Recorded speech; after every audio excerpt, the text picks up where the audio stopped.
श्री स्वामी समर्थ. भिवू नकोस, मी तुझ्या पाठीशी आहे, अशी आपण प्रेमळ स्वामींची हाक आपल्याला ऐकू येते.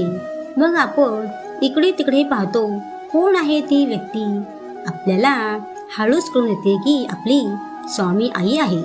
तर मग बाळा, विश्वास ठेव माझ्यावर, मी आहे तुझ्या पाठी. तुला कितीही संकटे येऊ देत, त्या संकटांना घाबरू नकोस, त्यावर मात कर.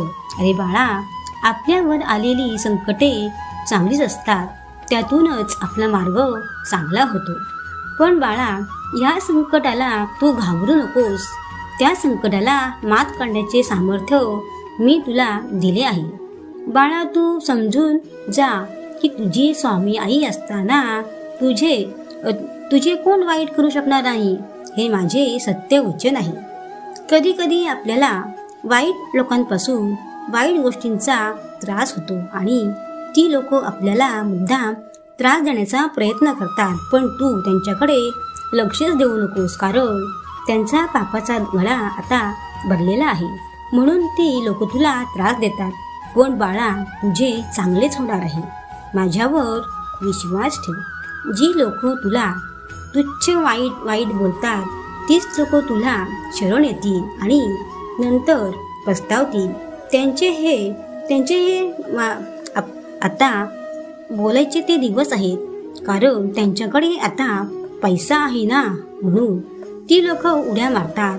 पण नंतर लोक वाऱ्यासारखी उडून जातील. पण बाळा, तू विचार पण करू नकोस, तू फक्त माझी सेवा कर. त्या सेवेचे फळ द्यायला मी आहेच. त्या लोकांनी कितीही देवदेव केली तरी काही उपयोग नाही, कारण त्यांना भोग भोगायला असतोच.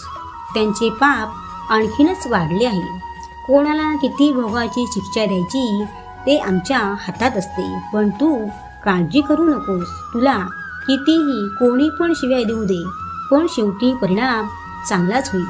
तुझी स्वामी आई आहे ना, मला तू आई मानतोस ना, म्हणून माणसाने मनाला येईल तसे कोणाला बोलू नये, कारण नियती त्याचा कोणत्या तरी वाटेने बदला घेतेच.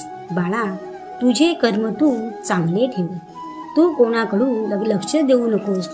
तुझे काय तू सत्याने करीत राहा.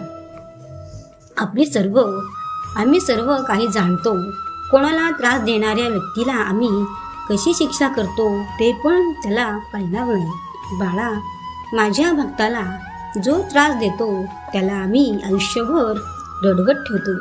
त्याला त्याची चुकी समजली की आम्ही त्याला माफ करतो, पण तो आम्हाला शरण आला तरच.